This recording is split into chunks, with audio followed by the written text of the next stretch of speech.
Saint-Jean-de-Sixte, il y a la Clusaz, et plus haut que la Clusaz, il y a le col des Aravis. Et un jour, il y a très longtemps qu'on se promenait sur la montagne, entre le col des Aravis et la Clusaz, en descendant, on le suivait. Là,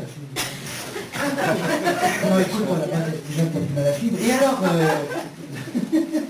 eh bien, on a rencontré, alors, et très étonnant, il y avait dans la montagne, à 50 mètres de nous, une grosse chatte qui nous regardait, avec des yeux comme ça, des yeux verts de chatte, vraiment très très belle, elle était belle. Et alors nous, on était intrigués, si elle a comme ça, on n'a rien fait.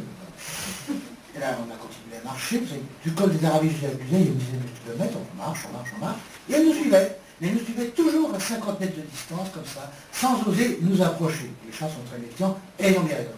Alors, on la regardait de temps en temps. Il y a un garçon qui était parmi nous qui a fini par l'appeler Bagheera, on dirait Bagheera, etc. Et puis pendant 10 kilomètres comme ça, elle nous suivait, comme ça, lentement, comme ça. Elle nous observait, elle s'asseyait sur un rocher, et elle nous regardait. On se retrouvait dans le lit de la jungle, et dans Bénure. Donc ça n'a rien à voir. Et alors, elle nous a suivis jusqu'à là, comme 10 kilomètres. Hein. Étonnant. Et au moment où on arrivait à la voiture, on s'est dit, qu'est-ce qu'on fait? Alors, rien. Et on a ouvert la portière arrière de la voiture, car c'était une Austin 1920, qui s'ouvrait à l'arrière.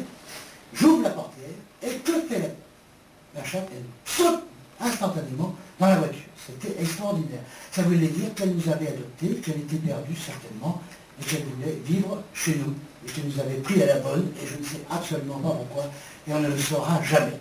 Mais tout ce que je sais, c'est que ça nous a permis d'écrire une chanson. Oh, mais ça fait très longtemps, maintenant je ne me reconnais plus de ce monde. Ça doit aller beaucoup mieux. Faut pas qu'avec nous, elles sont mieux. Vous allez voir.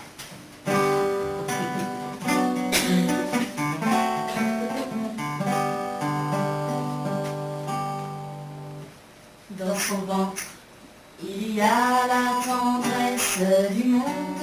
Ça ne pèse pas lourd, et ça promet pourtant des lendemains joyeux, des rires et des rondes autour des petits chats qui naîtront au printemps.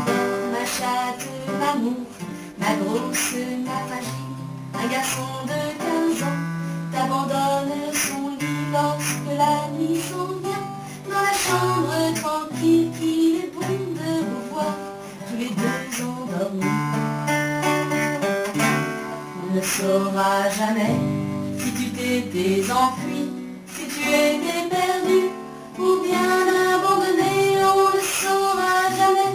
On s'en fout ma chérie, car on sait le bonheur que tu nous as donné d'or. Il y a ce soir, autour de tes douleurs, 4 regards d'enfant, et les soupirs du chien, je n'ai pas honte ici, à parler de bonheur, mais c'est si délicat qu'il suffirait d'un rien.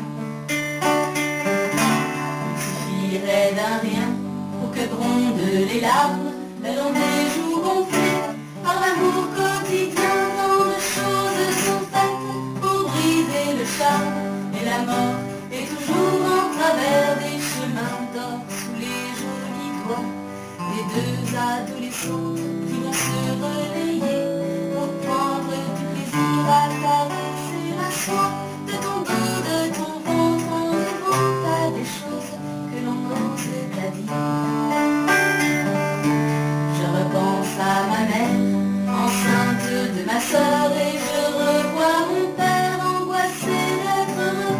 Je n'ai pas honte alors à parler de bonheur, quand Béatrice est née, vous auriez vu nos yeux d'or. Ma chatte, m'amour, ma tendre, ma compagne, j'attends le beau matin où Fanny sortira en chemise de nuit pour crier aux montagnes, ils sont brillants d'assaut. J'attends ce beau jour-là.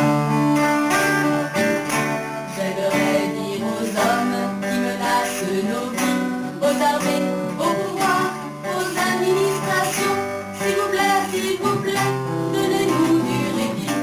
Regardez-la dormir sur le lit du garçon, dans son ventre il y a la tendresse